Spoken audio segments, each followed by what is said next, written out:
United Kingdom appears to be taking a page out of Donald Trump's playbook.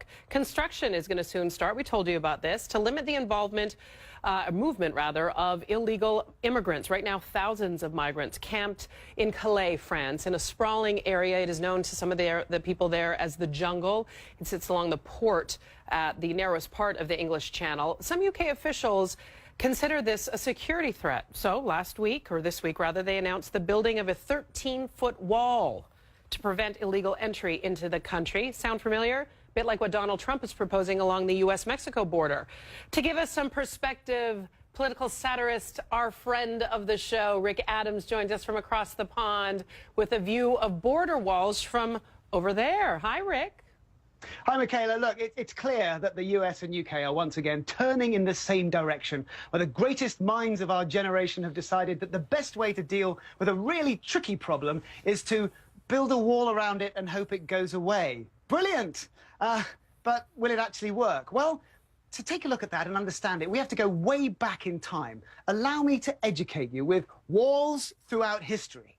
Let's start here in the UK where I'm at. In 122 AD, the Romans built Hadrian's Wall to presumably keep someone really annoying out called Hadrian. No, actually, it was to keep the Scots out of England. And it was about 20 feet tall. So anybody who wears a kilt will be able to tell you that trying to climb a wall that high is way too dangerous. You end up revealing your intimate downstairs trousers undercarriage department. So it was clearly very effective. And it kept the English safe too. So because I am, in fact, English, as you may have noticed, that makes me a walls expert naturally. So you're welcome, or you're welcome.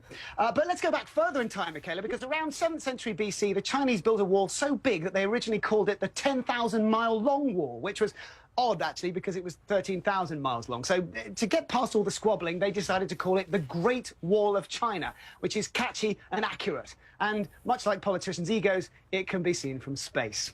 Basically, it was used to keep marauders and all kinds of naughty people from trying to sell things. And after the Opium Wars, which I can only presume was when opium accidentally went to war with itself, the Chinese gave up and used it as a giant tourist attraction for, well, giant tourists. And now, not to be outdone, later on, post-war Germany got in on the action, building a wall to keep the fascists out and stop them turning the idyllic Eastern Bloc into a grey and dull place, when in fact it already was a grey and dull place. But in this case, the wall was used to keep people in, not out.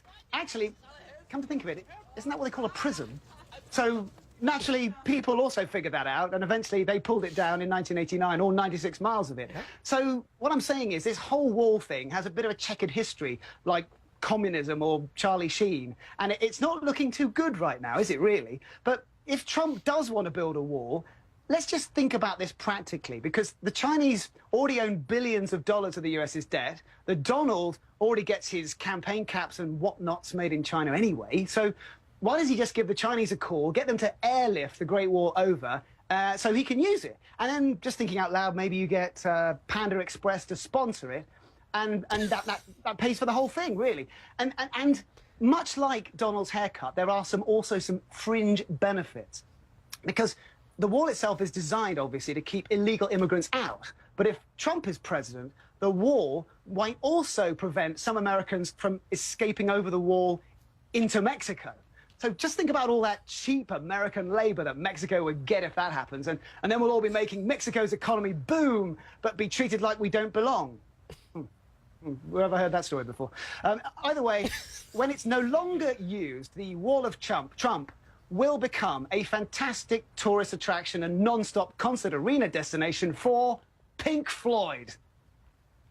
Yeah. There it is. Cue music. Thanks, guys. Wow. So look, when it comes down to it, real walls don't last. They all eventually crumble, as history's taught us, and they nearly always are symptomatic of something deep that's going wrong somewhere. An ideological war between people and cultures. With the global economy and environment balanced on such a knife edge, now is the time to be building cultural bridges with our fellow humans so we can figure out daring new ways to solve our shared, complex, global problems. Easier to say and easier to read than say. And that's something we can never achieve, though, really, can we, Michaela, with mere bricks and mortar? Look at that, people. Rick Adams, a fantastic perspective from afar. Thank you for joining us. My goodness, what a guy.